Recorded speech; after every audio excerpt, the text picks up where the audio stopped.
గమ్మత్ సాంగ్ తోటి ముందుకు వస్తున్నారు. గమ్మత్ సోహెల్ గారు ప్రస్తుతం మనతో అడుగుదాం. చెప్పండి సార్, ఎలా అనిపిస్తుంది అసలు పాటలోకి రావడానికి? ఎందుకంటే హ్యాపీగా ఉందన్న. మీరు ఇందాక చట్టం ఏదో అన్నారు, చాలా హ్యాపీ ఉంది.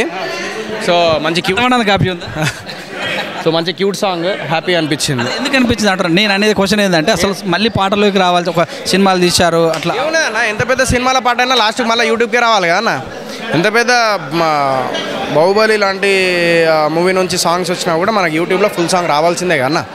సో ఇది కూడా ఏంటంటే ఒక ప్లాట్ఫామ్, ఒక క్యూట్ సాంగ్ నచ్చింది, విజువల్గా మంచి చూపిద్దాము, ముఖంలో అభిమానులను అల్లరిద్దాం అనుకుంటారా? అంతే మరి. ఫ్రీగా మంచిగా ఎంజాయ్ చేస్తారు మా వాళ్ళు. ఎన్ని రోజులు పెట్టింది? ఇదా 2 డేస్లో చేసినాం. అంటే వాళ్ళతో జర్నీ చేయటం, వాళ్ళు అంటే ముందుగతలు అనుకున్నారా ఈ సాంగ్ ఇట్లా అని? మీ మీద రాశారు అది?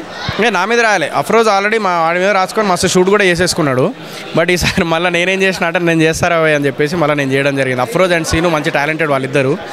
సో అందుకే నాకు ఇష్టంతో చేసిన నేను అది. All the best. నెక్స్ట్ సినిమాలు?